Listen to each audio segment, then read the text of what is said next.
Sponsored by LIC Nepal, जीवन रहँदा पनि जीवन पश्चात पनि। गर्वैदेखि बलियो भूगर्भ सिमेन्ट। मेरो देश मेरो जगदम्बा सिमेन्ट। गुणस्तरीय प्लम्बिङको भरपर्दो नाम मार्बल। म पनि आजै नेपाल टेलिकमको एन्टी फाइबर सेवा लिन्छु। नेपाल टेलिकम, राष्ट्रको सञ्चार। रेड ब्लू इनर्जी ड्रिङ्क सर्वत्र बजारमा उपलब्ध छ। राष्ट्रको शान, किसान। लिकेजको no tension. Pinnacle Academy, Lagankhil, Lalitpur, 25 years of excellence.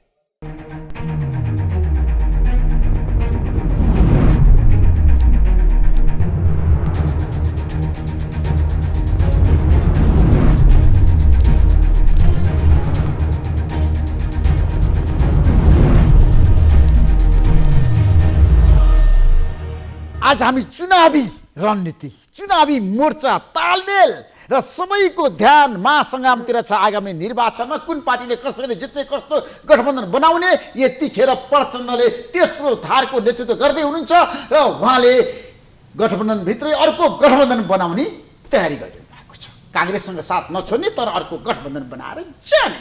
यो गठबन्धन किन र त्यसका लागि आजको कार्यक्रममा हामी समय रूपमा एमाले, माओवादी केन्द्र, नेपाली कङ्ग्रेस अब कसरी निर्वाचनमा जाँदैछ, युवा पुस्ताहरू अब कसरी निर्वाचनमा उम्मेदैछन् त आगामी निर्वाचनमा हामी विशेष खुलासा गर्दैछौँ। हाम्रो बिचमा तीनजना व्यक्तित्व हुनुहुन्छ, तीनजना नेता हुनुहुन्छ। यहाँहरू तीनैजनालाई म कार्यक्रम स्वागत गर्न चाहन्छु। घनश्याम खतिवडाजी, तपाईँलाई पनि कार्यक्रम स्वागत गर्न चाहन्छु। धन्यवाद। र किरण पौडेलजी, तपाईँलाई पनि स्वागत गर्न चाहन्छु। र रमेश मल्लजी, माओवादी केन्द्रका नेता र पोलिट ब्युरो सदस्य, तपाईँलाई पनि स्वागत गर्न चाहन्छु। अब तपाईहरू माओवादी केन्द्रसँग सहकार्य गर्ने कि आगामी निर्वाचन तालमेल हुन्छ हुँदैन प्रचण्डसँग? केपी शर्मा ओलीको यो पार्टीको केन्द्रीय सदस्य राष्ट्रिय राजनीतिले निर्देशित गर्ने कुरा हुन्। आवश्यकताका आधारमा त्यो चिज, त्यो आवश्यकता आज तपाईँले महसुस गर्नु भएको छैन एमालेको? त्यो हामीले महसुस गर्ने भन्दा पनि त्यो एकहोरो महसुसको कुरो हुँदैन। राष्ट्रको आवश्यकता, जनताको आवश्यकता, त्यो बेलाको तात्कालीन राष्ट्रिय राजनीतिको चाहिँ निष्कर्ष के आउँछ त्यसले नै। होइन, प्रचण्ड र केपी शर्मा ओलीको बिचमा अहिलेसम्म संवाद भइरहेछ, बिचबिचमा भयो नि, होइन? त्यो कुरा मान्नुहुन्छ नि तपाईँ? भयो होला।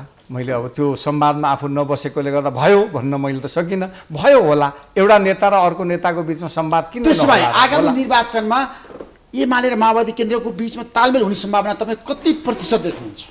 अब अघिल्लो निर्वाचनमा भएको हिसाबले हुन्छ भन्न सकिन्छ, बिचमा टुटेको हिसाबले कसरी होला भन्न पनि सकिन्छ। त्यसले गर्दा यसका प्रति आशावादी हुनु बाहेक अर्को कुनै विकल्प छैन। त्यसो वाम गठबन्धन बन्दैन? बन्न सक्छ। म बन्दैन त कसरी भनौँ, बन्न सक्छ। राष्ट्रिय राजनीतिको आवश्यकताले वाम गठबन्धन बन्न पनि सक्छ। त्यसो किरणजी, अब कङ्ग्रेस एक्लै चुनावमा जान नसक्ने आधार के हो जनतालाई बताउनुहोस्? कङ्ग्रेस एक्लै कारण दिनुहोस्, 1 2 3। सुन्नु न, पहिलो कुरा त कङ्ग्रेस एक्लै चुनाव जान सक्छ।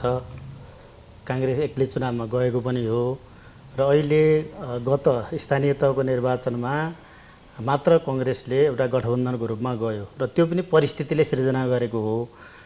नेपालको संविधानको रक्षाको लागि, लोकतान्त्रिक पद्धतिको रक्षाको लागि जुन नेपाली कङ्ग्रेसको एगेन्स्टमा जुन जुन दलहरूले जति बहुमत ल्याएर, झन्डै 2/3 बहुमत ल्याएर सरकार बनाएका थिए, ती मिल्न नसकेर एक आपसमा फुटेर त्यसपछि गएर तपाईँको लोकतन्त्रलाई नै धरापमा पार्ने, संविधानलाई नै धरापमा पार्ने दिशातर्फ उन्मुख भएको, त्यसको नेतृत्व उन्मुख भएको कारणले त्यसबाट सिर्जित भएको गठबन्धन हो।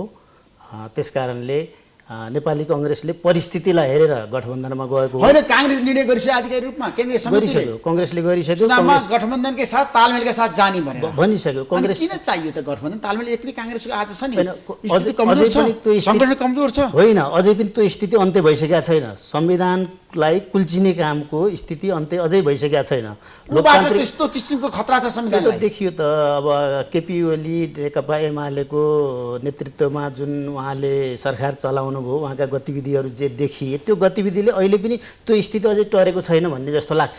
केपी शर्मा ओलीलाई हराउनको लागि तपाईँ गठबन्धनमा जाने? केपी ओलीलाई होइन, यो संविधानलाई रक्षा गरेर एउटा लोकतान्त्रिक पद्धतिलाई एउटा ट्र्याकमा लगाएर समुन्नत लोकतान्त्रिक अभ्यासलाई अगाडि बढाउनको लागि यो गठबन्धनको आवश्यकता हो। रमेशजी, पछिल्लो समय प्रचण्ड 5 दलीय गठबन्धनको शीर्ष नेता हो नि त, होइन?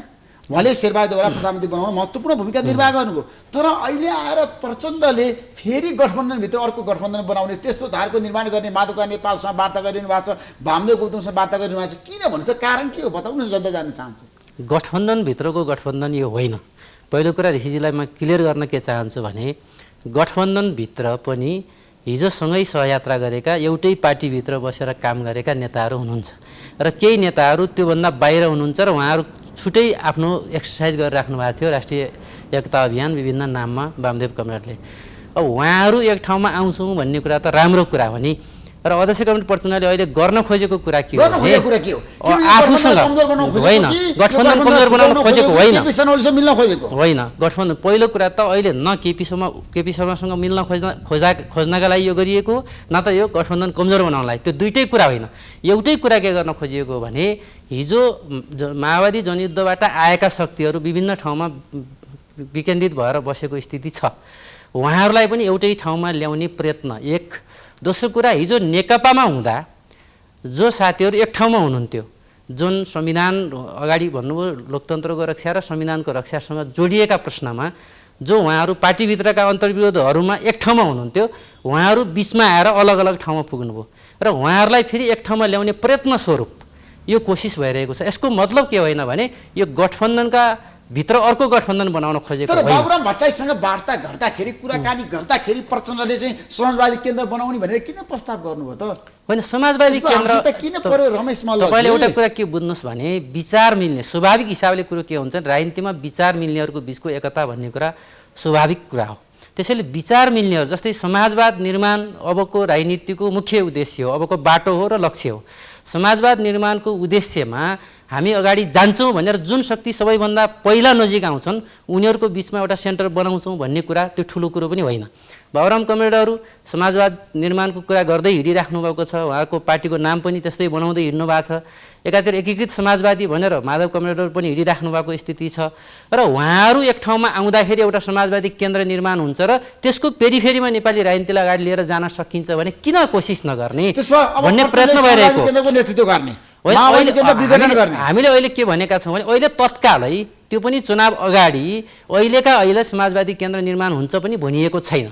छलफलहरू सुरु भएका छन्, त्यो समाजवादी केन्द्रको वरिपरि अरू पनि राजनीतिक शक्तिहरू आइपुग्न सक्दछन्। तर अहिले जुन जुन पार्टीहरू र त्यसको लिडरहरू त्यसको नजिक हुनुहुन्छ उहाँहरूको बिचमा छलफल गर्दै अगाडि बढ्न खोजिएको छ र अध्यक्ष कमरेड प्रचण्डले आफै के भन्नुभएको छ भने हामी चुनावपछि एउटा समाजवादी केन्द्र निर्माणको अभ्यासमै अगाडि बढ्न खोजेको छौँ, तर अहिले चुनाव अगाडि चाहिँ हामीले सम्भव भयो भने पार्टी एकता संयोजन समिति बनाएर पनि जान सक्छौँ। यसको मतलब के हो भने कम्युनिस्ट पार्टीहरूको बिचमा जुन पार्टीहरू सबै कम्युनिस्टलाई एक बनाउने प्रचण्डको चाहना, सबै कम्युनिस्ट समग्रमा भन्दा सबै कम्युनिस्टलाई एक बनाऊ भन्ने त प्रचण्डको चाहना हो भन्ने तपाईँले देखिराख्नु भएको छ। हामीले हिजो विगत होइन, मैले तपाईँलाई भन्न खोजेको कुरा विगतको कुरा गरेँ। विगतमा त नेकपा एमाले र माओवादी केन्द्र एक ठाउँमै आएको हो नि, हामीले त समग्र देशका कम्युनिस्टहरूलाई एकै ठाउँमा लिएर जान पर्छ भन्ने उद्देश्यका साथ काम सुरु गरेको हो।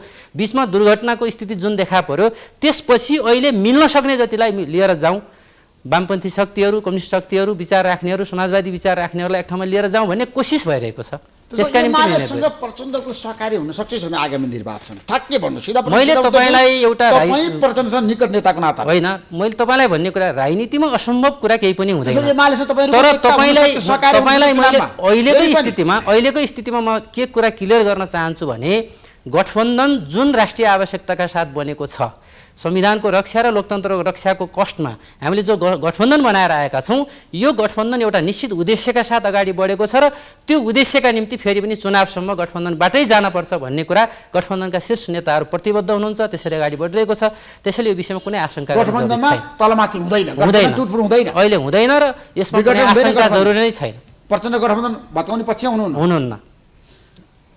अब तपाईँ त केपी शर्मा ओलीसँग निकट भएर राजनीति गरेको मान्छे, आज मलाई के बताऊ केपी शर्मा ओलीलाई एक ल्याउनको लागि अब सबै शक्ति किन यसरी लाग्यो भन्नु त? कारण के हो? होइन, यो कारण मैले पनि बुझिरहेको छैन। नेपाली जनताले कारण खोज्लान् भोलि। तर मलाई के लाग्छ भने केपी ओलीको तागत एउटा निकै मजबुत तागतका साथ केपी ओलीले नेपालको राष्ट्रिय राजनीतिलाई नेतृत्व गर्नु भएको छ। त्यसले गर्दा केपी ओलीका विरुद्धमा सारा लिडरहरू एक ठाउँमा लागिरहनु भएको छ भन्ने कुरा त तपाईँको प्रश्नबाटै थाहा होइन भइसक्यो। मोर्चाबन्दी भइरहेछ, मोर्चाबन्दी भएको छ। पनि त निर्वाचन राप्रपासँग कुराकानी गरिरहनु भएको छ, तालमेल गर्ने भने राजनैतिक दलसँग, कमल थापासँग, महन्त ठाकुरसँग, बाहिर चर्चा त भइरहेछ। राष्ट्रिय राजनीतिभित्र नेकपा एमाले लोकतन्त्रका प्रति विश्वास गर्ने पार्टी हो। लोकतान्त्रिक पार्टी हुनुको नाताले कुनै पनि पार्टीसँग सहकार्य हुने, कुरा गर्ने, यो संविधानको चाहिँ रक्षाका लागि भनेर उहाँले जुन भन्नुभयो, मुलुकको अग्रगमनका लागि हामीले चाहिँ आन्दोलनबाट प्राप्त गरेका उपलब्धिहरूलाई जोगाउनका लागि र एउटा लोकतान्त्रिक मूल्य मान्यता मुलुकमा स्थापित गर्नका लागि केपी ओलीले जुन पहलु, जुन कदमका साथ अगाडि बढ्नु भएको छ, त्यसका प्रति कसैलाई चित्त बुझेन भने उहाँलाई चाहिँ कर्नरमा पार्नका लागि सम्पूर्ण शक्ति तागत, अस्तिको चुनावमा पनि तपाईँले देख्नुभयो नि, स्थानीय तहको चुनावमा केपी ओलीलाई 0 सिट भन्ने जुन ढङ्गले भयो, आज पनि त्यत्रो मोर्चाबन्दी गरेर लाग्दा पनि त्यसले हामीलाई कतिपय हाम्रा कमजोरी होला, तर दोस्रो निर्वाचनमा पार्टी सुन्नु न, मतको हिसाबले हामीले अहिले पनि गर्व गर्ने कुरा के हो भने त्यत्रो मोर्चाबन्दी गरेर अन्य पार्टीहरू, अन्य शक्तिहरू सबै एमालेका विरुद्धमा लाग्दा पनि दोस्रो हुनु भनेको कुरा त नराम्रो कुरा त लाग्दैन हामीलाई त। नेकपा एमालेको अस्तित्व पछिल्लो समय एउटा प्रस्ताव आएको छ प्रचण्ड र माधवका नेपाललाई पहिला कङ्ग्रेसको पुच्छर बन्नबाट तपाईँहरू पछि हट्नुहोस्, कङ्ग्रेसले जसै साथ दिनुभएको छ त्यो गठबन्धनबाट बाहिरिनुहोस् भनेर भनिरहनु भएको छ नि, के किन भन्नुभएको? आम रूपमा नेपाली त्यो त सारा एकपट्टि लागिरहेर खेदिरहँदाखेरि उसले ल तपाईँहरूले चाहिँ मिल्ने आधारहरू त्यहाँभित्र पनि त वार्ता तरिका आदि इत्यादि कुराहरू भइरहेका छन्, प्रसङ्ग चलिरहेका छन्। त्यसो भने कम्युनिस्ट पार्टीकै नेताले गरेको नेतृत्वको सरकार ढालेर काङ्ग्रेसको नेतृत्वको सरकारलाई किन तपाईँले सपोर्ट गर्नुभयो, त्यहाँबाट तपाईँहरू ब्याक हुनुहोस् न भनेर केपी ओलीले भनिरहनु भएको छ। किन तपाईँले संसद विघटन गर्नुभयो त भनेर अरूले भनिरहनु भएको छ। अझै विश्वास गर्न सकिँदैन, निरङ्कुश अझै पनि आउन सक्छ भनेर उहाँले भन्नुभयो। त्यो कुरा आफ्नो आफ्नो दृष्टिकोण राख्न सकिने कुरा हो। तर केपी ओलीले जुन बेला आज मुलुकका युवाहरूले जुन बेला नाकाबन्दीका विरुद्ध केपी ओलीको चट्टानी अडान थियो, जुन बेला पारवान सन्धि चीनसँग गरिरहनु भएको थियो, त्यो बेला केपी ओलीले राख्नुभएको अडान, केपी ओलीले नेतृत्व गरेको सरकारले चाहिँ हाम्रो मुलुकको राष्ट्रियताको विषयमा चाहिँ कालापानी, लिम्पियाधुरा, लिपुले चाहिँ समेटेको नक्सा बनाइरहँदा त सबैले समर्थन पनि गर्नुभएको हो नि त, फेरि समर्थन पनि गर्नुभएको। केपी ओलीको विरोधै मात्रै भयो भन्ने कुरा म मान्दैन। विरोध होला खास इस्युमा, कसैलाई सत्ता आरोहण गरिहाल्नु पर्ने होला, कसैलाई के होला, त्यो हिसाबले चाहिँ उहाँहरूको गठबन्धन सत्ता गठजोडका लागि भयो होला। तर सिङ्गो राष्ट्रिय राजनीतिभित्र केपी ओलीले गरेका कुराहरू त मुलुकको जुनसुकै पार्टीमा लागेको युवा होस् वा साँच्चै मुलुकको समृद्धि चाहने जनता होस्, त्यो कुरो त देखिएको छ नि। किरणजी जस्तो अब घनश्यामजीको एउटा तर्क आयो, केपी शर्मा ओली नै सर्वै नेता हो देशमा, होइन तपाईँले भन्नुभएको छ, होइन अहिले देखिएको राष्ट्रिय राजनीतिमा हो। तपाईँ के भन्नुहुन्छ? जस्तो आजको दिनमा चाहिँ शेरबहादुर देउवाको नेतृत्वमा मुलुक छ, उहाँ देशको प्रधानमन्त्री हुनुहुन्छ, प्रचण्डले उहाँलाई साथ दिइरहनु भएको छ, नेताको शेरबहादुर देउवा कि प्रचण्ड कि केपी शर्मा ओली यो देश हाँक्ने? केपी शर्मा ओली सर्वै नेता, एकमात्र नेता, सबैभन्दा ठुलो नेता र महान नेता भनेकै कारणले त्यो हामीले होइन, त्यो भ्रम नेपाली जनतामा फिजाएर जनताबाट अभिमत ल्याएर त्यसमा सघाउ गर्ने माधव कुमार नेपाल, कमरेड प्रचण्ड लगायत सबै उहाँहरू सबैले भन्दै गर्दा उहाँले जे गतिविधि गर्नुभयो त्यो गतिविधिबाट उहाँहरूले छर्लङ्ग बुझ्नुभयो कि उहाँ महान नेता रहेछ या उहाँ भरपर्दो नेता रहेछ, उहाँ ठिक नेता रहेछ भन्ने कुरा उहाँहरूले जब साथ छोड्नुभयो त्यसपछि प्रश्न नै भइहाल्यो। किनभने यो कसैले पनि भनिरहनु पर्दैन कि उहाँका गतिविधिले उहाँलाई एक्लायो, किनभने त्यत्रो केपी शर्मा ओलीको कारणले केपी ओली आफ्नै कारणले उहाँका गतिविधिले उहाँका एक्टिभिटीले उहाँ एक्लिनु भएको हो। र त्यतिखेर त मलाई के याद छ भने हाम्रो कङ्ग्रेसको केन्द्रीय समितिमा त सत्तामा जाने कुरामा त हामीले इग्नोर गरेका थियौँ। कङ्ग्रेस सत्तामा जाँदैन, 5 वर्ष हामी प्रतिपक्षमा बस्छौँ, हामीलाई सत्ता चाहिएको छैन, केन्द्रीय समितिमा माइन्युट गरेका र हुँदै गर्दाखेरि तपाईँ बनिदिनु पर्यो, केपी ओलीले डुबाउने हुनुभयो, यो देश डुब्ने भयो, संविधान डुब्ने भयो, प्रतिगमनतिर जाने भयो, त्यसकारणले कङ्ग्रेस अगाडि सर्दिनु पर्यो भनेर त्यो आग्रहपछि यो गठबन्धन सरकार बनेको हो। वास्तवमा नेतामा महानको भन्दा राम्रो काम जो नेताले गर्छ त्यसलाई महान जनताले छान्छन्। जनताकोमा गइसकेपछि आवधिक निर्वाचनले महान नेता छान्ने हो। तर उहाँले भन्नुभयो केपी शर्मा ओली महान नेता भन्नुभयो, तपाईँ के भन्नुहुन्छ? अब त्यो त महान नेता केपी ओलीलाई महान नेता भनेर जसले निर्वाचित गर्यो उनीले छोडिदिइसकेपछि उहाँ के हुनु रहेछ भने त प्रष्ट भइहाल्यो नि, धरातल त उहाँको देखिहाल्यो नि। त्यसमा अब कम्युनिस्टहरू एक हुँदाखेरि कहाँलाई घाटा छैन? कम्युनिस्टलाई घाटा छैन। कम्युनिस्ट वास्तवमा म त वाम गठबन्धन बन्यो भने तपाईँहरूलाई पत्ता होइन, घाटा छैन। वास्तवमा नेपालको आवश्यकता भनेको, नेपालको राजनीतिक इतिहासको आवश्यकता भनेको कम्युनिस्टहरू एक हुनु नै त्यो आवश्यकता हो। कम्युनिस्टहरू छिन्नभिन्न स्थापनादेखि छिन्नभिन्न भएको कारणले नेपालको लोकतन्त्र पनि धरापमा पर्दै गएको हो। त्यस कारणले मिल्नु सबैभन्दा राम्रो हो। सबै कम्युनिस्ट पार्टीहरू मिलेर एउटै कम्युनिस्ट पार्टी बनेर जाँदाखेरि त्यो राम्रो हो, त्यसलाई हामीले स्वागत गर्छौँ। त हाम्रो कम्युनिस्टहरू मिल्दा तपाईँहरू आत्तिनु हुँदैन? हामी आत्तिदैनौँ। नेपाली कङ्ग्रेस आफ्नै आइडेन्टिटी छ, आफ्नै विचार छ, आफ्नै सिद्धान्त छ। कङ्ग्रेसभित्र पनि धेरै गुट छ नि किरणजी। अब गुटको कुरा यस्तो, गुट शेरबहादुर देउवाको विरुद्ध आज जुलुस प्रदर्शन भयो, नाराबाजी भयो। अब गुट किन यस्तो हुन्छ? गुट छन्, पार्टीको गुट बनाउँछन्, तर प्रधानमन्त्री विरुद्ध पार्टीको अगाडि त्यो गुटको केही अर्थ छैन।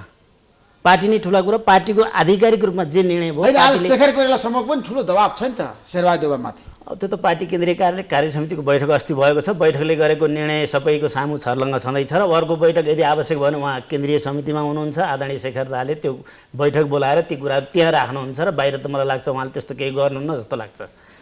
जस्तो रमेशजी, अब प्रचण्डजीले यो सरकारलाई अथवा शेरबहादुर देउवालाई साथ दिनुपर्ने कारण के हो त?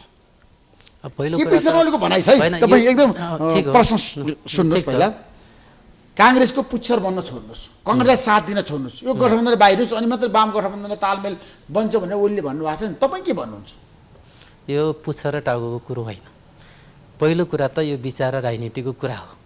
तपाईँ हामी यो नेपाललाई कता लैजान चाहन्छौँ र एउटा लोकतान्त्रिक मुलुकमा जुन लोकतान्त्रिक प्रणाली अभ्यास हामीले गर्दै आएका थियौँ र पार्टीभित्र पनि जुन लोकतन्त्रको र जुन जनवादको अभ्यास हामीले गरिरहेका थियौँ कम्युनिस्ट पार्टीभित्र, त्यो कुरा जब भत्काइयो, जब त्यसलाई मासियो, जब त्यसमा निरङ्कुशता हाबी भयो, जब त्यसमा अधिनायकवाद हाबी भयो, जब त्यसमा लोकतन्त्रमा सङ्कटहरू सिर्जना हुन थाले, जब त्यत्रो ठुलो बलिदान र त्यागबाट बनाएको संविधानमाथि जसरी अब बुट बजार्ने काम भयो, मुख हान्ने काम भयो, त्यो भइसकेपछि यसको विकल्पको रूपमा संविधानको रक्षा, लोकतन्त्रको रक्षा, पार्टीभित्रको आन्तरिक जनवादको रक्षा, थुप्रै प्रश्नहरूमा सङ्घर्ष गर्दै आउँदा वास्तवमा केपी ओली पार्टीभित्र एक्लिनु भएको थियो। उहाँले विभिन्न सहारा लिएर संसद विघटन गर्ने ठाउँमा पुग्नुभयो। त्यो स्थिति भइसकेपछि पार्टीभित्रको अन्तरसङ्घर्ष जब ध्वंसात्मक स्थितिमा पुग्यो, त्यसपछि हामी अलग भएको स्थिति नहो। त्यो कुरा हामी सबैलाई थाहै छ नि। जब पार्टीभित्रको अन्तरसङ्घर्ष संविधान च्यात्नेमा गएर अभिव्यक्त हुन खोज्यो नि त, त्यसपछि त्यसको रक्षाको निम्ति सहकारी भएको हो नि त काङ्ग्रेससँग। काङ्ग्रेस एउटा लोकतान्त्रिक कम्युनिस्टलाई छिन्नभिन्न बनाउने प्रचण्डै केपी शर्मा ओली फुटाउने तपाईँले प्रष्ट सरकारलाई चाहिँ होइन, यो कुरामा तपाईँ धेरै कुरा गर्नै पर्दैन। संविधान र लोकतन्त्रभन्दा ठुलो कुरा हाम्रो अगाडि केही पनि थिएन। राष्ट्रभन्दा ठुलो, देशभन्दा ठुलो राजनीति हुँदैन। र अर्को कुरा, लोकतान्त्रिक प्रणालीभन्दा ठुलो अरू हाम्रा सानातिना खुद्रा राजनीति हुँदैनन् नि। त्यसैले हामी जुन प्रणालीको स्थापना गरेका छौँ त्यो पनि ठुलो लोकतान्त्रिक प्रक्रियाबाट, ठुलो सङ्घर्षको बिचबाट आएर जुन प्रणाली स्थापना गरेका छौँ त्यसको रक्षा गर्न पर्दैन। यसको रक्षा गर्ने प्रश्नमा आएर काङ्ग्रेससँग सहकार्य भएको हो नि। काङ्ग्रेससँगको सहकार्य कोही पुच्छ र टाउको प्रश्न हो यो?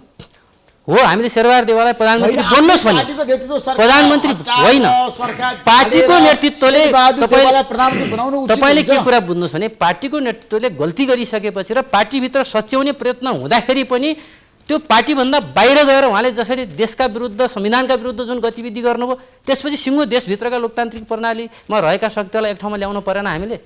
त्यो गरेर अगाडि बढ्या हो नि। त्यसैले यो विचारको नेतृत्व त कमरेड प्रचण्डले गर्नुभएको हो नि। शेरबहादुर देउवालाई प्रधानमन्त्री बनाउनेदेखि यिनी सबै कुरा किन गर्न पर्यो भन्दा संविधानको रक्षाको निम्ति गर्न पर्यो नि, लोकतन्त्रको रक्षाको निम्ति गर्न पर्यो नि। संविधानलाई चाहिँ समाप्त पार्नु भयो त? संविधान त छ त अहिले। संसदमा के भइरहेको थियो? आज जुन संसदमा हामी छलफल गरिरहेका छौँ त्यो संसद कहाँ पुर्याउनु भएको थियो उहाँले? हामीले देखाएको छैनौँ। यो कुरा भनिराख्नुपर्छ र नेपाली जनतालाई। त्यसैले तपाईँले बुझ्ने कुरा के हो भने एउटा कम्युनिस्ट पार्टीभित्र कम्युनिस्ट पार्टीको नेता भयो। तपाईँहरू आजको दिनमा जुन किसिमको गठबन्धन बनाएर जानुभएको छ नि कङ्ग्रेसको नेतृत्वमा, माओवादी केन्द्र नीतिगत रूपमा त छ नि, किन भयो क्या? धेरै फरक छ नि तपाईँहरूको। लोकतान्त्रिक मूल्य मान्यताको रक्षा गर्ने कुरामा हामी एक ठाउँमा उभियौँ, संविधानको रक्षा गर्ने मामलामा हामी एक ठाउँमा उभियौँ, जनप्रतिनिधिमूलक संस्था बचाउने मामलामा हामी एक ठाउँमा उभियौँ। र जुन संस्थाको आवश्यकता अहिले पनि छ, जुन लोकतान्त्रिक प्रणालीको आवश्यकता अहिले पनि छ, त्यसका निम्ति अहिले पनि हामी एक ठाउँमा छौँ।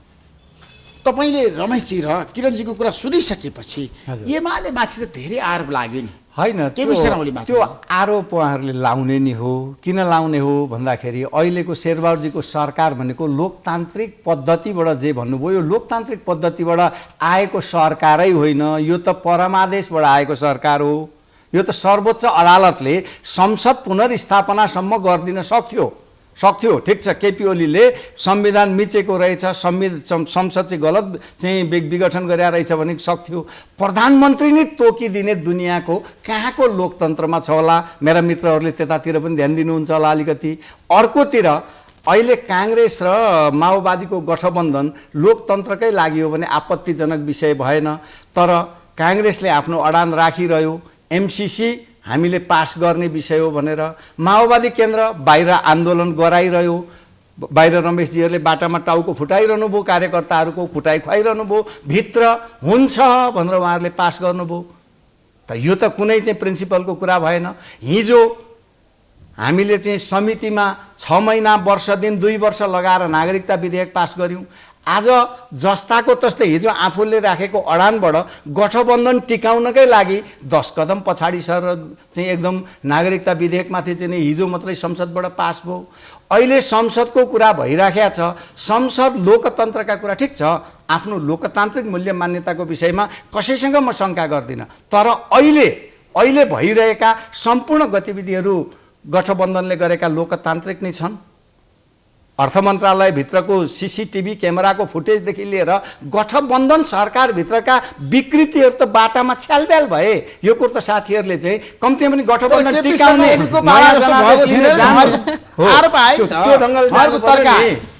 एउटा कुरा तपाईँ उहाँले भन्दै गर्दा क्या 1-2वटा कुरा मैले भन्न मन लाग्यो। पहिलो कुरा त गठबन्धन सरकारका छ्यालब्याल जो भन्नुभयो नि, एकचोटि फर्केर हेर्नुपर्छ विगत आफ्नो सरकारको।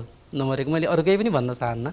अर्को सीसीटीभी फुटेजको कुरा संसदीय छानबिन समितिले छानबिनको प्रक्रियामा भएको हुनाले यसको बारेमा हामी बोल्नै परेन, किन छानबिनले सत्य तथ्य ल्याउला। तर उहाँको तर्क छ अर्थ मन्त्रालयमा वितण्ड भयो भन्नुहुन्छ उहाँले भने छानबिन समिति पनि भयो, छानबिन समितिले काम गर्छ नि। यो विषयमा हामीले किन धेरै टाउको दुखाउने? तर अर्को कुरा मलाई बचाउने पक्षमा छैन त, धेरै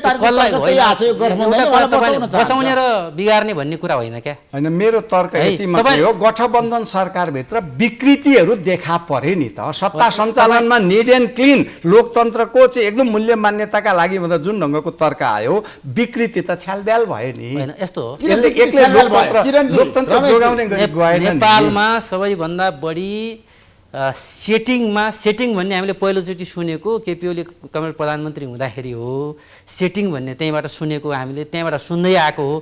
एउटा कुरा उहाँले अगाडि पनि भन्नुभयो क्या, यो अदालतको कुरा गर्नुभयो, परमादेशको कुरा गर्नुभयो होइन। संसदभित्रको बहुमतले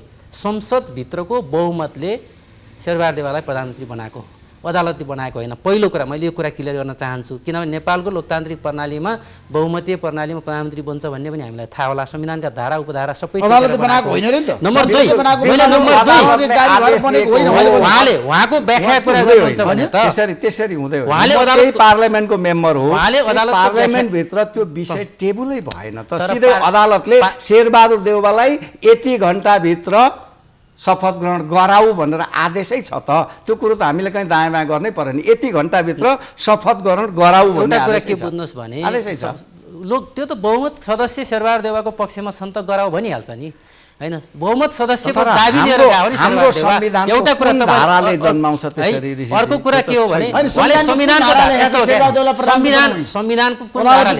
संविधानको कुन धाराले तिमीहरू आफ्नो आफ्नो पार्टीमा फर्क भन्छ? हामी एउटै पार्टीमा थियौँ नि। कुन मान्छेले माग गरेको थियो कि नेकपा भन्ने मेरो नाममा छ पो भन्या हो त, तिमी अदालतबाट फैसला गर्न एमालेतिर जाऊ, माओवादीतिर जाऊ भन्न भन्या थियो र संविधानको धाराले। त्यसैले यी कतिपय फैसलाहरूको बारेमा छलफल त गर्दै गरौँला, तर केपी ओली र लगायत उहाँहरूले जे कुरा भनिराख्नु भएको छ नि, शेरबहादुर देउवा संसदको बहुमतले बनेको प्रधानमन्त्री हो। हामीले त्यो कुरा बुझेका छौँ। हामी त्योभन्दा संविधानको त्यही धारा हामीले चिनेका छौँ र हामीले त्यही जानेका छौँ। अदालतले भनेको केपी ओलीले जुन संसद विघटन गर्नुभयो त्यो गलत थियो, असंवैधानिक थियो, त्यो गर्नु हुँदैन थियो भन्न भन्यो, पहिलोचोटिको लागि नि भन्यो, दोस्रोचोटिलाई नि भन्यो। त्यसपछि भएर संसद जीवितै रहनुपर्छ र संसदबाट प्रधानमन्त्री बनाऊ भन्यो। संसदको बहुमतले प्रधानमन्त्री शेरबहादुर देउवा बन्नुभएको हो। संसदबाट किरणजी संसदबाट बनेको भए त त्यो कुरो चित्तबुद्ध हुन्थ्यो। यसमा चाहिँ तपाईँ हामीले खुला छलफल गरौँ। अदालतको फैसलामा शेरबहादुर देउवालाई लेखा किटानै गरेर उहाँलाई शपथ गराऊ भनेरै लेख्नु चाहिँ हुन्न थियो क्या। त्यो कुरालाई संवैधानिक केपी ओलीले जे गर्नुभयो त्यो गलत गर्नुभएको थियो, आपत्तिजनक काम गर्नुभएको थियो, संविधान विपरीत गर्नुभएको थियो। त्यस कारणले यसलाई सच्याउ, यसरी सच्याउ भनेर पो अर्डर गरे। त्यो उनले त संसद पुनर्बहाली गरेको भए त त्यो विषय त संसदभित्र प्रवेश गराइदिनु पर्थ्यो क्या। हामी लोकतन्त्रका किरणजी जस्तो लोकतन्त्रको पक्षमा वकालत गर्ने साथीले शेरबहादुर नै हुनुहोस्, त्यो फैसलाले शेरबहादुरजी नै हुनुहोस्, तर उसको त्यो अदालतको लेखन किरणजीले उठाएको तर्क दल त्यो त यता जा भन्नुहुन्थ्यो कि हुँदैन थियो? संसदका सदस्यहरूको लिखित आग्रहमा अदालतले गरेको फैसला हो। अदालत त त्यसको आधारमा संसद सदस्यहरूले लिखित बहुमत सदस्यले लिखित रूपमा दिएको आधारमा त्यो कुरो हो। तर यसलाई लोकतान्त्रिक विधिमा अदालतले अहिले पनि राजनीतिलाई हस्तक्षेप गरेको छ। यसलाई अहस्तक्षेपीय हिसाबले जाने हो भने तपाईँ हामी कुल दिमागले सोचौँ, संसदभित्र लगेर त्यहाँ प्रस्ताव राखेर त्यहाँबाट शेरबहादुरजीलाई 165 होइन 170बाटै प्रधानमन्त्री बनाउन सकिने सम्भावना हुन्थ्यो। किन 165 मात्रै, 70 कै हुनु, उहाँ प्रधानमन्त्री हुनुहुन्थ्यो। तर अदालतले तोकिदिने कुरा चाहिँ त्यो किमार्थ संसदको क्षेत्राधिकारको हस्तक्षेप न्यायपालिकाले गरेका छ त्यो बेलामा। यस्तो छ क्या, बिल्कुल गरेका छ। संविधानको अक्षर सब व्याख्या जति पनि गर्न सकिन्छ कानुनविदहरूले आज धेरै गर्न सक्छन् हामीले भन्दा बढी। तर मैले भन्ने कुरा के हो, खतराको एउटा गम्भीर प्रश्न त आयो नि त। मैले भन्न खोजेको कुरा के भन्नु भन्दाखेरि जब संसदले प्रधानमन्त्री बनाएको होइन शेरबहादुर देउवालाई, संसद सदस्यकै आग्रहमा होइन, संसद सदस्यले संसद पुनर्बहाली गरी पाऊँ, हामी शेरबहादुरलाई प्रधानमन्त्री बनाउँछौँ भन्ने कुराको जानकारी त अदालतलाई दियो। तर मैले संसद पुनर्बहाली गरिदिएँ, तिमी सभामुखको टेबलमा गएर बनाऊ भन्नु चाहिँ पर्थ्यो नि त अदालतले। आजको जटिल प्रश्न त त्यो हो नि। त्यो त अहिले एउटा शेरबहादुरजीको केसमा अब तपाईँहरू एउटा मोर्चाभित्र हुनुहुन्छ, तर्क गरौँ, ठिक छ, तपाईँहरूको तर्क एक ठाउँ होला, मेरो फरक ठाउँ होला। तर एज तपाईँ हामी नागरिक भएर हेरौँ, अदालतको जिब्रोमा राजनीतिको टेस्ट गयो भने के हुन्छ? त्यो कल्काउने काम त अहिलेको गठबन्धनले गर्यो नि त। यो कुरा त त्यो चाहिँ गलत कुरा हो नि। के हो भने अदालतलाई यसरी राजनीतिक प्रक्रियालाई व्याख्या गर्ने ठाउँमा उहाँले जे भाषा भन्नुभएको छ नि, ल्याइयो भन्ने कुरा जो छ नि, आखिर हामी त उहाँले संसद विघटन गरिसकेपछि केपी ओलीले यो संविधानको यो धारामा टिकेर यसरी संसद विघटन गर्न पाइन्न भनेर त्यसको व्याख्या गर्न लागि त अदालतमै जानुपर्ने स्थिति थियो नि त। शेरबहादुर देउवासँग रमेशजीको किरणजीको त्यो तर्कलाई मैले माने, व्याख्या गर्न त्यहीँ जानु पर्थ्यो। खालि अदालतले गरेको गम्भीर गल्ती कानेर मात्रै हो भने अदालतले त्यो चिज संसदको क्षेत्राधिकारभित्र हो नि त प्रधानमन्त्री छान्ने त। मैले संसद पुनर्बहाली गरिदिएँ, जाऊ संसदभित्र प्रधानमन्त्री बनाऊ भनेर उसले पठाइदिनु पर्थ्यो। संसद सदस्यले माग गर्नुभएको छ। होइन, माग अदालतमा माग गर्ने कुरै गलत भयो त। गठबन्धनको सबभन्दा गलत कुरा संसद बिउताइदिने कुरा त हो। उहाँहरूले प्रधानमन्त्री त्यहीँबाट तोकिदेऊ त भन्नुभएको छैन नि फेरि। होइन, बहुमत अदालत बाटो भएको छ नि, बहुमत शेरबहादुरसँग छ भनेर बहुमत त दर्ज गर्नुभएको छ नि त अदालतमा। बहुमत शेरबहादुरसँग छ, संसदको बहुमत शेरबहादुरसँग छ भन्ने कुरा त अदालतसम्म पुगेको छ। त्यसको आधारमा जनप्रतिनिधिहरूको हस्ताक्षर जो अदालतसम्म पुगेको छ त्यसको आधारमा मात्रै शेरबहादुर देउवालाई प्रधानमन्त्री भन्ने कुरा आएको हो। यसको व्याख्या आफ्नो आफ्नो ढङ्गले गर्न सकिएला। अदालतले दुनियाँमा प्रधानमन्त्री तोक्छ कि तोक्दैन, तोकेको छैन, एउटा उदाहरण पाऊँ। त्यसो भए हाम्रो सर्वोच्च अदालत यो मामलामा बढी बाठो भएकै हो। अदालतको निर्णय मान्नुपर्छ हामीले, त्यो कुरा हो। तर उसका निर्णयका प्रति बनाएको कुरा गलत हो। संसदका बहुमत सदस्यले प्रधानमन्त्री चुनेका हुन्, बहुमत सदस्यहरूले हस्ताक्षर आदेश त अदालतले जारी गर्यो नि। कुन कन्डिसनमा भन्नु न, कुन कन्डिसनमा जारी गर्यो त्यो पनि त हेर्न पर्यो नि। कन्डिसन हेर्नुहोस् न। यसलाई मैले के हेर्छु भने पटक पटक संसद विघटन भएको होइन, एकचोटि हो र संसद विघटन भएको। संसद विघटन यदि स्पेस दिएको भए तेस्रोचोटि विघटन गर्नुहुन्थ्यो ओली। यो कुरा पनि त सही कुरा हो नि। त्यसैले त्यति बेलाको कन्डिसन हेर्नुहोस् क्या, कन्डिसन हेरेर यसलाई व्याख्या गर्नुहोस्। रमेशजी, कन्डिसनै हेर्दा पनि सर्वोच्चले यति के अरे चाहिँ माननीयहरूको निवेदन अनुसार चाहिँ संसद पुनर्बहाली गरियो, तर प्रधानमन्त्री छान्ने काम तिम्रो संसदको क्षेत्राधिकारभित्र हो, त्यहाँ गएर गर भन्दा पनि शेरबहादुरजीसँग त्यो मेजोरिटी संसदमा सो हुनु पर्छ, बाहिर सो हुने कुरा गर्छ। शेरबहादुर अदालत जानुभयो नि त, दोस्रो कुरा फेरि उहाँले त बहुमत सिद्ध जानुभयो, सांसदहरूको राष्ट्रपति कहाँ पनि जानुभयो, अदालत पनि जानुभयो। बहुमत सिद्ध त उहाँले संसदमै गर्नुभयो त, संसदभित्र आएर पुनर्बहाली भइसकेपछि संसदहरूको मेजोरिटी लिएर जानु पर्यो। अर्को विषय जाउँ। अब क्लोज भइसकेको शेरबहादुरको नेतृत्व सरकारले चाहिँ दोस्रो कुरा मैले तपाईँसँग भन्न चाहन्छु, एमसीसीको प्रश्न उहाँले जो खडा गर्नुभयो नि, एमसीसी अहिलेको गठबन्धनले सुरु गरे हो। एमसीसीका प्रावधानहरूमा अगाडि सार्ने काम यसले गरे। त्यति मात्र होइन, यति म चाहिँ भन्न सक्छु कि बिचमा जब एमसीसी पास हुने दिशामा गयो, यसलाई रोक्नका निम्ति कमरेड प्रचण्ड कति लाग्नु भएको थियो भन्ने मलाई थाहा छ नि। पूर्व प्रधानमन्त्री तथा नेकपा एमालेका अध्यक्ष ज्यू कहाँ प्रचण्ड आफै गएर टेबलमा गएर कुरा गरे होइन एमसीसीको विषयमा। त्यही बेला देव गुरुङ अहिले भर्खर यो स्टुडियोबाट निस्किनु भएको छ, उहाँले एमसीसीको बारेमा यसका राष्ट्रघाती प्रावधान भनेर कुरा उठाउने बित्तिकै के को राष्ट्रघाती पास गर्नुपर्छ यसलाई भनेर उहाँको च्याम्बरमा उहाँ कराउँदाखेरि को साक्षी थिए त्यसले गर्दा एमालेका शीर्ष नेताहरू सबै हुनुहुन्थ्यो, एमालेका सबै शीर्ष नेताहरू हुनुहुन्थ्यो र उहाँहरू एमसीसी पास गर्नका लागि काङ्ग्रेसका नेताहरूलाई माओवादीलाई छोडिदेऊ, आइजाऊ हामी एमसीसी पास गर्छौँ भनेर बालकोटमा बोला होइन, रातारात प्रधानमन्त्री त्यहाँ बोलाउनु भएको होइन।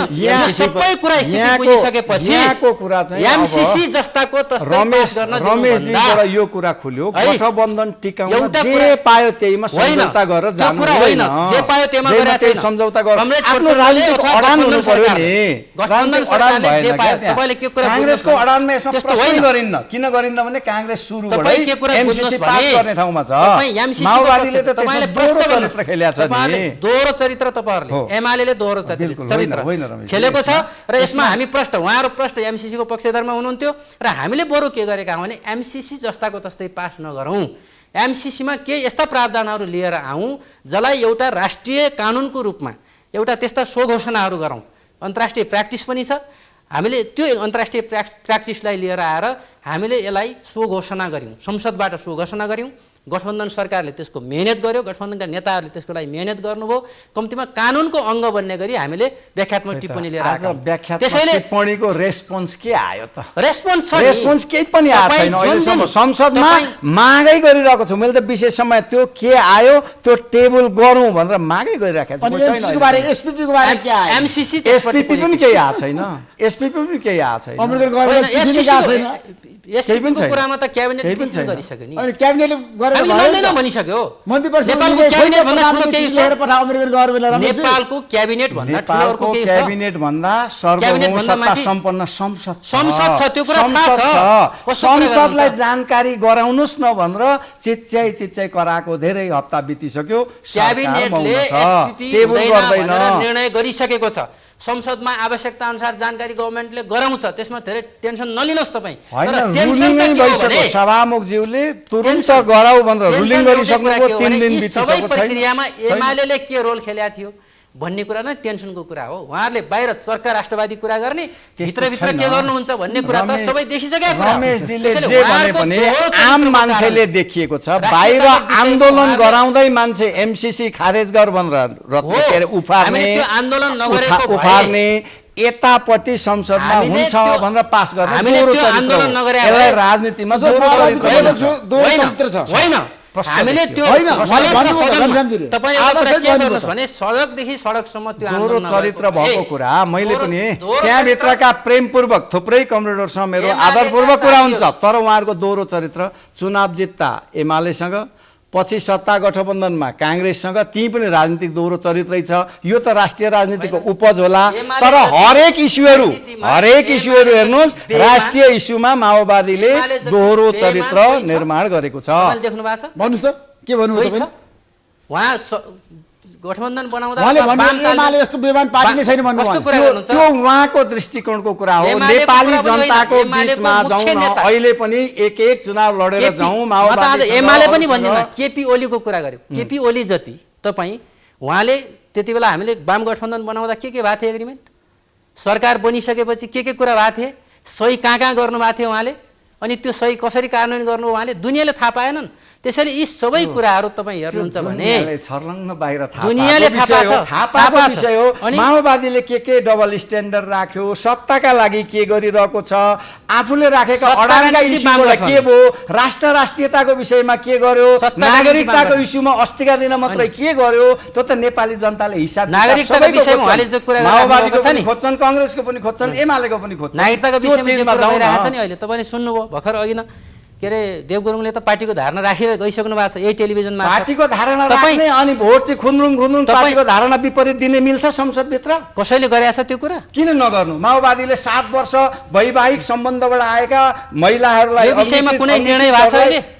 तपाईको शशि श्रेष्ठ हुनुभएको समितिको संशोधनकर्तै हो, त्यसको बुँदै चाहिँ 7 वटा बुँदामा चाहिँ यो विषयमा त अहिले बोलेकै छैन नि। यो विषयमा त कयौं विषय त नागरिकता सम्बन्धी तपाईले अहिले के बुझ्नु? पार्लियामेन्ट मैले पनि देखेको छु कुरा गरेको माओवादीले त्यो अडानबाट नागरिकताको अडानबाट धेरै कदम पछि सरिसक्यो। तपाईँ के कुरा बुझ्नुहुन्छ भने सीजीलाई एउटा सोध्न मन लाग्यो, के लाग्यो भने रमेशजी यो नागरिकता विधेयक सम्बन्धमा नेकपा एमालेको धारणा के हो? केपी ओलीको धारणा ठिक हो कि सुभाष नेवाङको ठिक हो, के हो त्यो हजुरले सोध्नु भएको छ? तपाईँ सोध्नुहोस् न आज होइन मैले तपाईँ सुन्नु न, मैले सुभाष चन्द्र नेवाङको पनि मैले सुने होइन, अब पार्टीको सभापति कमरेड केपी ओलीको पनि अब सुनियो, कुन धारणा आधिकारिक हो भन्ने कुरा अब कसरी थाहा पाउने?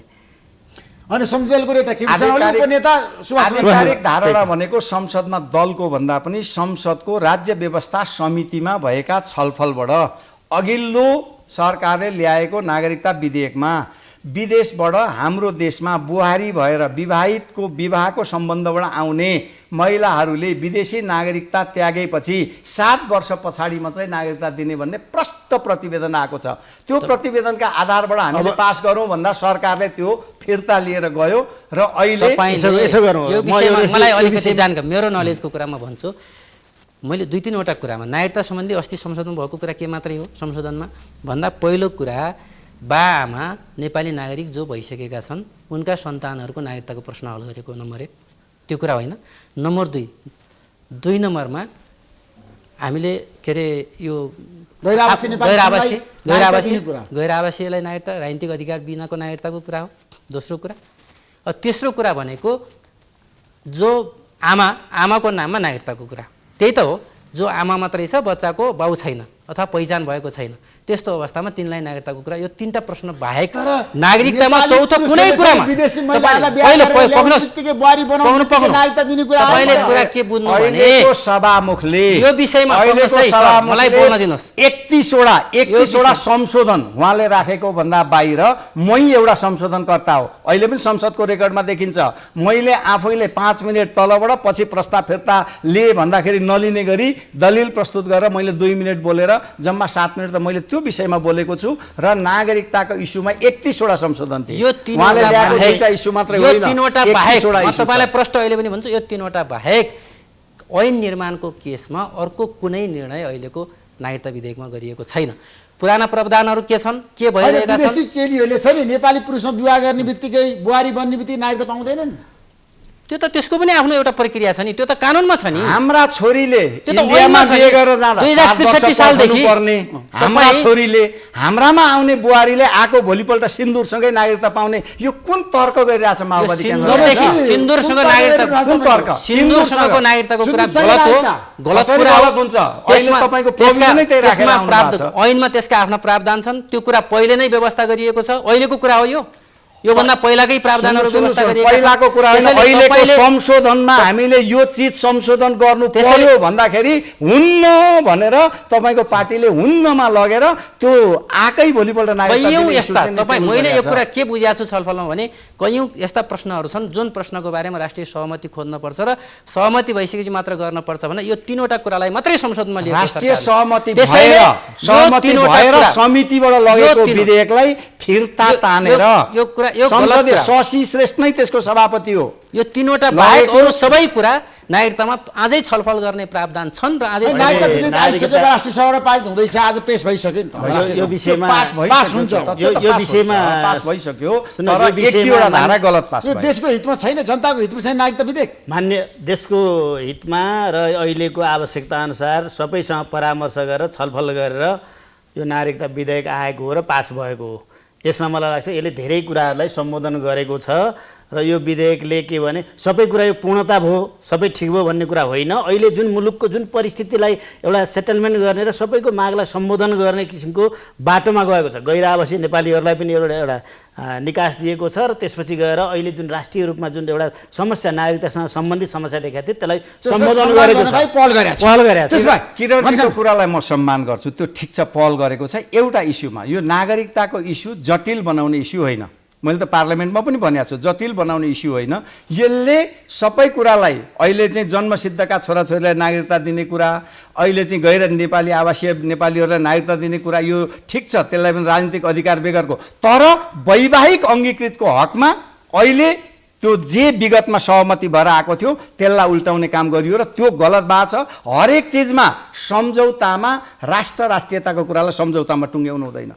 त्यसो भए रमेशजी एउटा गम्भीर प्रश्न, त्यो गम्भीर कुरा हो। आज हाम्रो देशमा छ नि धेरै समस्याहरू छ, तर आज प्रचण्डले के भन्नुभयो भन्दाखेरि निर्वाचन प्रणाली महँगो भयो र यही हिसाबले अगाडि बढ्यो भने देशको सिस्टम गणतन्त्र सङ्कटमा पर्न सक्छ। उहाँले एउटा तर्क पनि गर्नुभयो, मसँग एउटा सूचना पनि प्राप्त छ भनेर उहाँले भन्नुभयो। आज तपाईँ त कार्यक्रममै सहभागी हुनुहुन्थ्यो र एउटा मान्छेले चाहिँ मेयरमा चुनाव जित्नको लागि 10 करोड खर्च गरेको उहाँले सूचना बाहिर ल्याउनु। किन यस्तो भइरहेको छ देशमा? होइन, यस्तो हो। जनता जान्न चाहन्छ। निर्वाचन प्रणालीको बारेमा माओवादीले, तत्कालीन माओवादीले र अहिलेको माओवादी केन्द्रले निर्वाचन प्रणाली कस्तो हुने भन्ने बारेमा संविधान निर्माण गर्दाखेरि आफ्ना धारणाहरू राखेको छ, आफ्ना मतहरू सुरक्षित गरेको छ कि अहिलेको निर्वाचन प्रणाली भनेको पैसा हुनेहरूले भोट किन्ने खालको निर्वाचन प्रणाली बन्दै गएको छ भन्ने कुरा हामीले प्रश्न राख्दै आएका छौँ। त्यसैले त्यसले गर्दा निर्वाचन प्रणालीमा कहीँ न कहीँ करेक्सन गरिन पर्दछ भन्ने कुरा राखिएको छ। त्यो कुरा दलहरूको बिचमा छलफल हुन्छ। अहिले यो विषयमा सबै दलहरू सहमत हुन्छन् र मिलिहाल्छ भन्ने कुरा भएन, तर निरन्तर यसलाई कहीँ न कहीँ राष्ट्रिय बहस होस् यो र एउटा कम्तीमा मतैक्य कायम होस् र अगाडि बढ्न सकियोस् भन्ने हाम्रो चाहना छ र यो कुरा कम्तीमा अहिले छलफलको विषय बनोस् भन्ने कमरेड प्रचण्डको चाहना हो र हाम्रो पार्टीको चाहना। यो प्रणालीलाई दोष दिने पक्षमा म छैन। टिकट दिने बेला सबै पार्टीका नेताले पैसा छ कि छैन योसँग भनेर मान्छे खोजेर दिने, यो मान्छे इमान्दार छ कि छैन, यो मान्छे पार्टीप्रति प्रतिबद्ध हो कि होइन, यो मान्छे पार्टीको आइडियोलोजीलाई यसले लिएर हिँड्न सक्छ कि सक्दैन, यसले मुलुकलाई चेन्ज गराउन सक्छ, पार्टीलाई एउटा वेमा लैजान सक्छ कि सक्दैन, यो मान्छे विशुद्ध स्वाभिमानी ढङ्गले चलेको छ कि छैन भन्ने कुरा खोजेर त्यस्ता मान्छेलाई टिकट दिए भए यो त देशमा यो हानालुच हुन्थ्यो। त्यही मेरो समस्या, प्रणालीको समस्या हो। यो समस्या यसमा प्रणालीको कुरा र अरू कुराको दोषको कुरा होइन। वास्तवमा किरणजीले यो विषयमा ठिक समस्याको पहिचान गर्नुभएको छ। यो चाहिँ निष्ठाको राजनीति र इमानको राजनीतिमाथिको गम्भीर प्रहार सुरु भएको छ। यो चिजमा चाहिँ पैसा हुनेहरू, हुने खानेहरूलाई राजनीतिक पार्टीका उच्च तहका नेताहरूले च्यापिदिने कुराले यो प्रणालीतिर दोष देखाउँदै सिङ्गो यो हाम्रो चाहिँ प्रणालीभित्र नभनौँ, यो चाहिँ आचार विचार र व्यवहारमाथिको कमजोरी हो। यो कुरा म फेरि पनि भन्छु, लोकतान्त्रिक प्रक्रियामाथि क्वेसन गरेको होइन। क्वेसन के मात्रै हो भने निर्वाचन प्रणाली जुन प्रणालीमा हामी जाँदा अहिले तपाईँ हामी सबैले फिल गरेका कुरा हो नि, चुनावमा जाँदा कति खर्च गरिरहेका छन् उम्मेदवारहरूले, कति खर्चिलो छ प्रणाली सबैले फिल गरेका कुरा होइन। त्यसैले यो कुरा सबै कुरा पैसामा जसरी गइरहेको छ, त्यसैले मैले जब यसले उत्पादन के गरिरहेको छ भन्ने कुरा हो क्या। कस्तो सेवामुखी भएन राजनीति अब त के उत्पादन गरिरहेको छ, समाजमा परिवर्तन गराउनु पर्छ। राजनीति सेवामुखी हुनुपर्छ। राजनीति भनेको सेवा हो। परिवर्तन गर्न कांग्रेस तयार छ। कांग्रेसमा हामी तयार छौँ, हामी लागिरहेका छौँ, तयार छौँ। कांग्रेसमा व्यापारीहरूको हाली मोबाइल छ के होला, तर यथार्थमा हामी नि कांग्रेस हौँ। तपाईँ वस्तु उत्पादन गर्दा साँचो क्या, कस्तो साँचो बनाउनु हो, त्यो साँचोमा कस्तो त्यस्तै खालको उत्पादन हुने हो। त्यसले गर्दा मलाई लाग्छ अब अलि साँचो नै त्यस्तो खालको हो कि निर्वाचन प्रणालीको हिसाबले भन्ने हाम्रो तर्क छ। बहस गरौँ, खुला बहस गर्न हामी तयार छौँ। छलफल गरौँ। यसलाई छलफल गर्नु जरुरी छ, तर यसमा चाहिँ यो साँचोको वा सिस्टमभित्रको खराबी भन्दा पनि यो अहिले नेताहरूको आचार विचार व्यवहार र नेताका वरिपरि फन्को लाउनेहरूको चाहिँ कुराले गर्दाखेरि यो निष्ठाको राजनीति अप्ठ्यारोमा परेको हो। मेरो चाहिँ अब निर्वाचन पछि हाम्रो देशमा को प्रधानमन्त्री बन्ला घनश्यामजी, हामीले अनुमान गर्न सक्छौँ, आज खुलासा गर्न सक्छौँ? अब ठ्याक्कै भन्नुहोस् न। निर्वाचन पछाडि त जनताले, नेपाली जनताले जसलाई बहुमत दिन्छन्, अब हाम्रो त्यो सिस्टमलाई फलो गरेर जानु पर्यो भने सिस्टमबाट प्रतिनिधि सभामा प्रष्ट बहुमत ल्याउने नेता होइन, तपाईँले चुनावमा जाँदै प्रधानमन्त्री कसलाई अगाडि सार्नुहुन्छ? हामी त तपाईँको पार्टीले माले हाम्रो पार्टीले त अब हाम्रो पार्टीले त्यो बेला छलफल गर्छ, घोषणापत्र हुन्छ, हाम्रो त पार्टी अध्यक्षलाई नै हामी त अगाडि सार्छौँ। उहाँ त्यो चाहिँ विषयमा उसले सफल प्रधानमन्त्रीको रूपमा अगाडि सार्नु। प्रधानमन्त्री हो भन्ने हामीलाई लागिराखेको छ त हामी किन अरूलाई सारिरहन्छौँ? के विषयमा उसले प्रधानमन्त्रीको रूपमा अगाडि जानुहुन्छ निर्वाचनमा? यो मेरो कुरा हो, तर भोलि मेरो पार्टीले निर्णय गर्छ, घोषणापत्र जारी गर्छ, त्यो बेला हामी तपाईँको पार्टी कसलाई अगाडि सार्छ? जस्तो युवा नेताहरू आइरहेको छ, गगन थापाले भन्नुभएको छ भावी प्रधानमन्त्री म निर्वाचनपछि, तपाईँ के भन्नुहुन्छ किरण? सुन्नु न, यो हाम्रो निर्वाचन प्रणाली जुन छ नि, यो प्रणालीले प्रत्यक्ष प्रधानमन्त्रीको परिकल्पना गरेको छैन। यसले संसद सदस्य भएपछि बल्ल त्यो बहुमत, संसद सदस्यको बहुमत प्राप्त दलको नेता बल्ल प्रधानमन्त्री बन्ने हाम्रो संवैधानिक व्यवस्था छ। त्यसकारणले संसद हुनु पर्यो, त्यसपछि गएर अनि संसदीय दलको नेता हुनु पर्यो, बहुमत प्राप्त नेता। तर कांग्रेसमा एउटा परम्परा छ त, 2056 सालमा गिरिजा प्रसाद कोइरालाले कृष्ण प्रसाद भट्टराईलाई अगाडि सारे होइन? एकपटक मात्रै हो प्रधानमन्त्री भने, भाइ प्रधानमन्त्री कृष्ण प्रसाद भट्टराईलाई एकपटक मात्रै उहाँले अगाडि अनि सार्नु अहिले भएको हो। कांग्रेस चुनावमा छ नि, कसैलाई अगाडि सारेर जान सक्दैन। कांग्रेसले अहिले कसैलाई सारेर जाने भन्दा पनि यो हाम्रो सिस्टमै त्यस्तो छ। त्यसमा संसद नभइकन त शेरबहादुर देउवा र गगन थापा को हो त प्रधानमन्त्री कांग्रेसको भावी? अब जसले संसद जित्नुहुन्छ, जसले संसदीय दलमा बहुमत ल्याउनुहुन्छ, बहुमत दल दलको नेता बन, मेरो मन भएर भएन नि, ल्याउनु जित्नु, संसद सदस्य जित्नु पर्यो, अनि बहुमत दलका सदस्यहरूको बहुमत ल्याउनु पर्यो, दलको नेता बन्न पर्यो, अनि बल्ल त त्यसपछि दावा गर्नु। त्यो बिन्दुसम्म त्यो शेरबहादुर देउवा प्रधानमन्त्री बन्छु भन्ने प्रत्यक्ष प्रधानमन्त्रीको चुनाव हुन्थ्यो भने अहिले घोषणा गरे हुन्थ्यो। अहिले त्यो प्रत्यक्ष प्रधानमन्त्रीको प्रणाली हाम्रो होइन नि। हामी त पहिले संसद बन्न पर्यो, त्यसपछि बल्ल अनि संसदमा बहुमत ल्याएपछि अनि बल्ल बन्ने कुरा हो। अब तपाईँले भन्नुभयो प्रचण्डले यो देशको निकास चाहनु भएको छ, निर्वाचन पछिको प्रधानमन्त्री शेरबहादुर देउवा हो कि प्रचण्ड हो? पहिलो कुरा ठ्याक्कै भन्नुहोस् है। हामी गठबन्धनबाट हामी चुनावमा जाँदैछौँ, यो कुरा हामीले क्लियर गरिसक्यौँ। गठबन्धनको तर्फबाट कसलाई प्रधानमन्त्री बनाउने भन्ने गठबन्धनको निर्णयमा भर पर्छ। अब जहाँसम्म मैले तपाईँसँग भन्ने कुरा के भने पार्टीको तर्फबाट कसलाई उम्मेदवार बनाइन्छ भन्ने कुरा गर्नु, माओवादी केन्द्रले स्वाभाविक हिसाबले दलको नेताको रूपमा, पार्टी प्रमुखको रूपमा कमरेड प्रचण्डलाई नै प्रधानमन्त्रीको उम्मेदवारको रूपमा अगाडि बढाउँछ र हामीले पार्टीको तर्फबाट, मैले यसमा कुनै डाउट छैन, गठबन्धनको तर्फबाट गठबन्धनको साझा उम्मेदवार कसलाई बनाउने त्यसपछिको कुरा हो। तर पार्टीको तर्फबाट भन्दा हामी अध्यक्ष कमरेडलाई नै यो देशमा एकचोटि देशको नेतृत्व गरेर जाने हामीले देखेका पनि छौँ। पहिलोचोटि अध्यक्ष कमरेड छोटो समय मात्रै काम गर्नुभयो, दोस्रो पटक प्रधानमन्त्री हुँदा 1 वर्ष काम गर्नुभएको हो। त्यो 1 वर्षको समयावधि तपाईँ हेर्नुहुन्छ भने इतिहासमै सबैभन्दा राम्रो अवधिको रूपमा हामीले बुझ्न सक्छौँ। देशको आर्थिक वृद्धि दर, देशमा पूर्वाधारको विकास लगायतका थुप्रै विकासलाई अहिले पनि हेर्नुहुन्छ भने अध्यक्षको त्यो समय भनेको धेरै राम्रो समय मानिन्छ। त्यसैले हामीले कम्तीमा केही समय कमरेड अध्यक्षको नेतृत्वमा देशको नेतृत्व गरेर अगाडि बढ्ने एउटा आशा गरेका छौँ। त्यो हुनसक्छ भोलिको दिनमा भन्ने हामीलाई विश्वास पनि छ। Thank you so much. यहाँहरू तीनैजनालाई म धेरै धन्यवाद दिन चाहन्छु, कार्यक्रममा आइदिनु भयो, बोलाइदिनु भयो, रमेशजी, किरणजी, आफ्नो कुरा थ्याङ्क यू।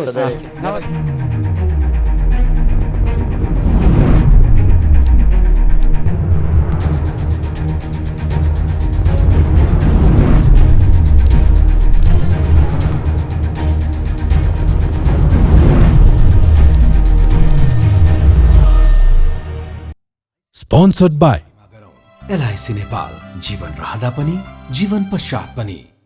गर्वैदेखि बलियो भूगर्भ सिमेन्ट, मेरो देश मेरो जगदम्बा सिमेन्ट।